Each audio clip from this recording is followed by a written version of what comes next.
Di tangan orang awam, Qul huwallahu ahad hanyalah bacaan pendek yang sering diulang setelah salat.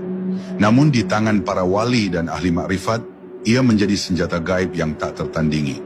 Bukan senjata yang menebas dengan logam, melainkan yang memutuskan ikatan-ikatan halus yang mengurung jiwa.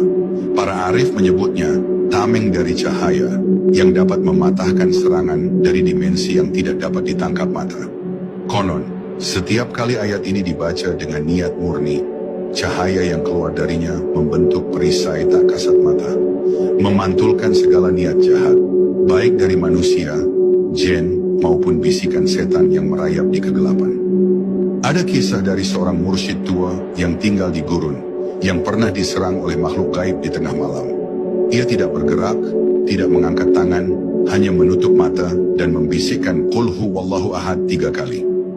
Dalam sekejap, udara menjadi panas.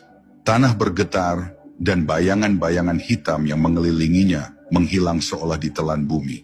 Saat ditanya muridnya bagaimana itu bisa terjadi, ia hanya menjawab, "Karena di dalam ahad tidak ada ruang bagi yang lain. Saat engkau membacanya, kau menghapus tempat berpijak bagi segala yang bukan dia."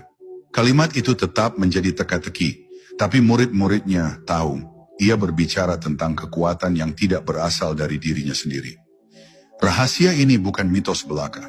Dalam beberapa manuskrip kuno, tertulis bahwa Qul huwallahu ahad memancarkan pola getaran tertentu yang selaras dengan gelombang penjagaan di alam malaikat. Pola ini tidak bisa ditiru oleh siapapun selain dari bacaan yang keluar dari hati yang tulus. Inilah sebabnya, walau banyak orang menghafalnya, tidak semua bisa memunculkan daya yang sama. Karena yang menghidupkan senjata ini bukan bibir, tetapi pusat kesadaran yang sepenuhnya menyerah pada Allah. Bahkan ada tingkatan di mana ayat ini bukan hanya menjadi pelindung, tetapi juga pembuka jalan. Sebagian wali menggunakannya untuk menembus lapisan-lapisan alam yang tidak dicapai oleh langkah kaki.